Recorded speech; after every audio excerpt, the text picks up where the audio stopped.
watch for everything. Different fires burn at different speeds. Firefighters know that accelerants like gasoline will leave behind trailers, betraying their presence. One of the things that we have on our side is the fact that arsonists sometimes believe that their evidence of setting up that fire has been consumed by the fire. Sometimes if a fire takes place and it's too hot or it burns too quickly, sometimes it blows out, it takes the fuel out, so sometimes the evidence remains behind. So you can never really get rid of the evidence. Even the hottest fire won't entirely burn up a body.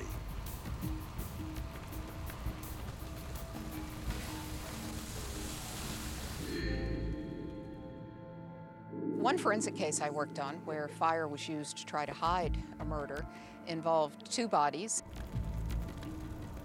It was first thought that perhaps a couch had caught on fire because the people who lived in the house were smokers. We brought the material back to the lab and began to reconstruct the bones, trying to make sure that there were just two people and not any others. And as I began to reconstruct the skull, I started finding an odd breakage pattern and finally realized that there was a bullet hole in the burned skull. And at that point, we realized we were not dealing with just a house fire, but in the fact that it was a murder and an attempt to cover it up. Making sense of burnt bones is not an easy endeavor. Fire can cause bones to crack and shrink. Damage from the heat can mimic trauma wounds. Bones will also change color and shape. Sometimes cracks in bones like this can look a lot like a cut mark, and particularly if the bone's really thoroughly burnt, it can be very difficult to sort those out.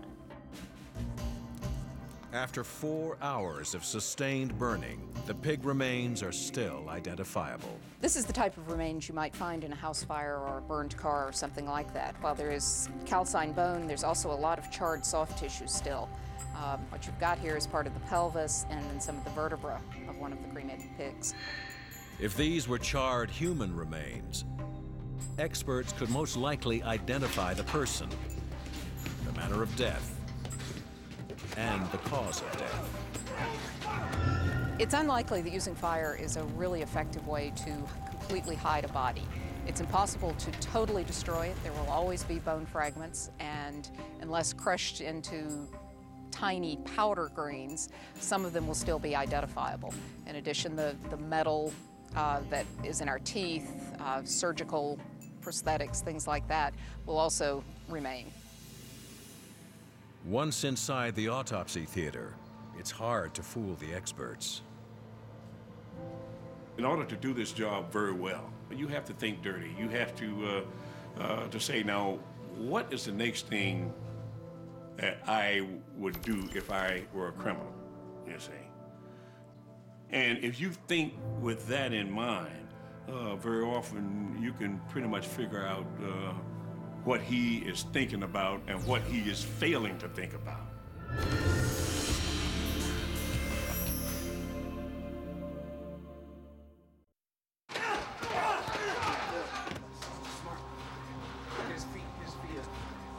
Nice work, guys. Nice work.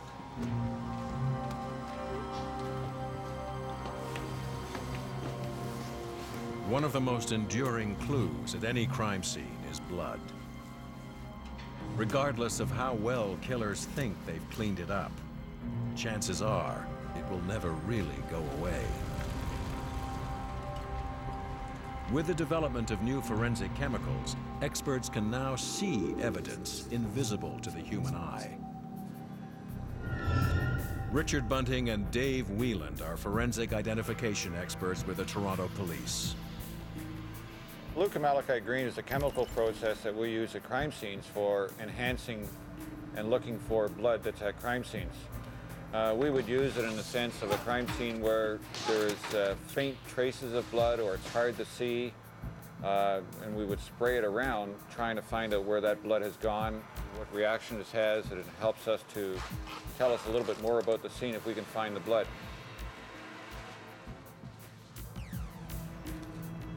The chemicals react to minute amounts of protein that blood has left behind. Even if the blood is cleaned up instantly, many surfaces will absorb tiny amounts of the protein. And leucomalachite green will highlight anything that has touched it. Its sensitivity is astounding. It ranges anywhere from 1 part to 100,000 to 1 part to 1,000,000. That gives you a fairly good range so that you are looking at stuff that is not really readable to the naked eye. It takes seconds to react. It's almost instantaneous. That was what kind of brought it to the forefront from the forensic community as well. We were looking for something that would give us a quick reaction, but also an accurate reaction with the blood at the scene. Once the spraying starts, unseen details begin to appear, almost like magic. Yeah. You can get fingerprints in blood, you can get the ridge detail, you can get all the shoe detail you want, you can make a positive identification on that treadwear. Any of that stuff could be located there. Time has little impact on its viability. A scene scrubbed clean years earlier will still light up as if it was yesterday. In a recent case the team worked, the invisible blood trail led police straight to the killer's door. It was an apartment building type thing where the suspect thought he'd thought of everything. He actually killed the victim in his own apartment, the victim's own place. The suspect wore the victim's slippers, then he took the slippers off and wandered around in sock feet, and then he actually left the apartment and wandered back up to his apartment, which was about 4 floors up. And of course, at first view, you couldn't see anything until we started playing the Luca Malachite green. And you could actually see the footprints and see the tread where as he went up the stairs to his apartment. And a search warrant was obtained for his apartment. As a result, he was arrested for the crime.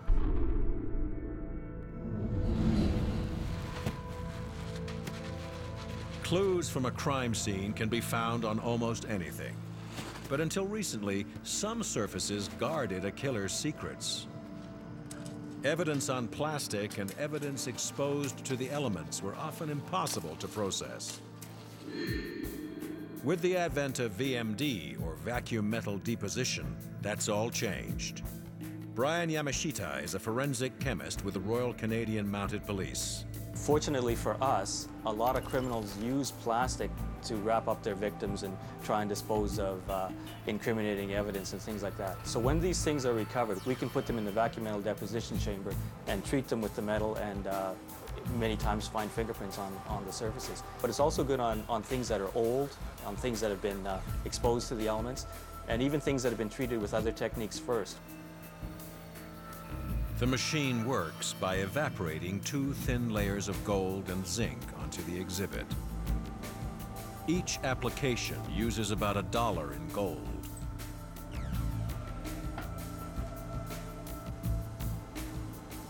First, the gold is melted and evaporates. As it cools, tiny gold particles recondense all over the article, filling in and sticking to any contaminants. When the zinc is vaporized, it attaches to the gold, making the impressions even more visible. The metal coating acts like a glaze, exposing the minutest remnants of sweat, dirt, or blood. Yeah, Ron, it looks like the hand was deposited this way, in this fashion. So that's the thumbprint there. Exactly. Yeah. Oh yeah. Looks pretty good. Yeah, 2 fingerprints side by side, so that's maybe index and middle finger or something. The VMD has also shown promise on other hard-to-treat items like clothing, silks, and even paper towels. But where it really shines is in processing plastic. In a recent high-profile homicide involving young offenders, the VMD provided crucial evidence. Probably the most amazing case that I was personally involved with was a case where a youth gang ended up kidnapping some other young people. They took them back to an apartment and they started beating them up and treating them pretty badly. They ended up killing one of them during the course of the evening. They'd put a bunch of plastic bags on the floor and on the walls, and they had threatened their victims by saying that the plastic was put on the floor and on the walls in order to make sure there wasn't a mess made when they put the victims into that room. What the police did when they came into the apartment and found the scene, they took the plastic bags off and brought them directly to the RCMP for treatment without doing any other kind of processing for fingerprints. So we ran them through the vacuum metal deposition machine, and we found quite a number of palm prints, fingerprints, and footprints as well, because they'd stepped on the plastic bags as they were on the floor in the storage room. And the detail on some of those prints was quite amazing. The impressions lifted from the bags identify 3 suspects, as well as the victim. 17-year-old Sylvain Leduc. Unraveling a criminal's attempt at a cover-up requires more than just good tools.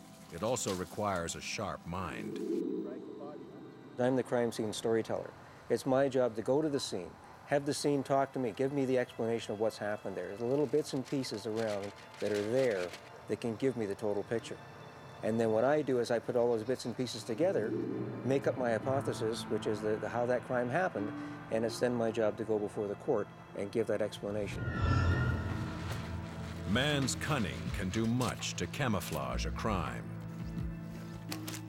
Stripping away the lies to find the truth challenges even the most sophisticated forensic science.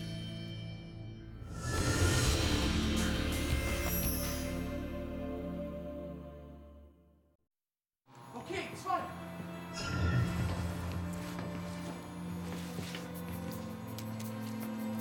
Killers are constantly devising new ways to try and cover up their crimes. Their methods are as elaborate and inventive as the human imagination. So forensic science is always trying to stay one step ahead, developing new technologies to outwit the criminal mind. Ultimately, criminals think that they can cover this up, they can bury their evidence, they can destroy their evidence, but there is no such thing as a perfect crime. We as human creatures do so many things throughout the day, and those little things will ultimately come back and haunt the criminal. So there's always pieces and parts and significant things that are left at a crime scene that's traceable. Long after a victim has taken his final breath, his skeletal remains will continue to speak for the dead. Damage on the skeleton can tell you a lot about how the individual may have died.